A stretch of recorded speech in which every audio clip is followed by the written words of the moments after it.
Hello everyone, সবাই কেমন আছো? আশা করি সবাই ভালো আছো। আজকে রানীচকের কৈচুরিয়া এলাকায় এসেছি। এখানে পরিস্থিতিটা দেখিয়ে দিচ্ছি।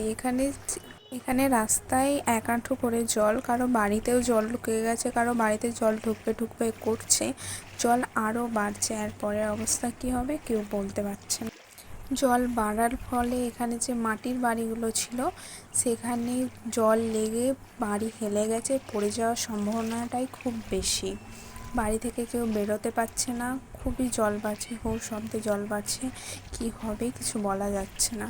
এখানে রাস্তা তো দেখতে পাওয়াই যাচ্ছে না, এখানে গাড়ি চলাচল করে তাও বন্ধ আছে, কোনো কারণে কোনো বিপদ হতে পারে তার জন্য। আর আমাদের এই চ্যানেলটিকে like, comment, share and subscribe করে দিও।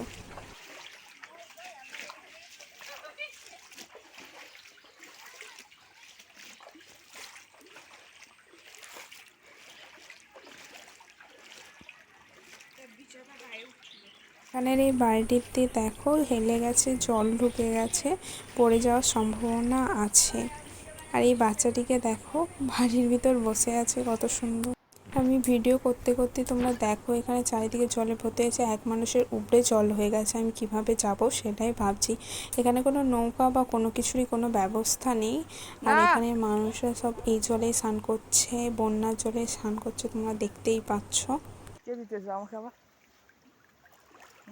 কোনোভাবে বেরিয়ে এসে দেখো গ্রাউন্ডে এসেছি। গ্রাউন্ডে তো 1 থেকে 1.5 মানুষের উপরে জল, পুরো গ্রাউন্ড ভর্তি।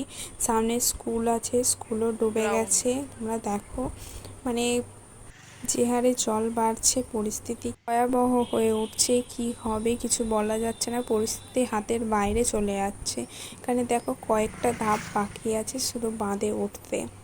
এইরকম ভয়াবহ পরিস্থিতির জন্য স্কুল, কলেজ সব কিছুই বন্ধ আছে। এখানে একটা কৃষ্ণ মন্দিরও হচ্ছিল, কিন্তু এরকম বন্যার পরিস্থিতির জন্য সেটাও বন্ধ আছে।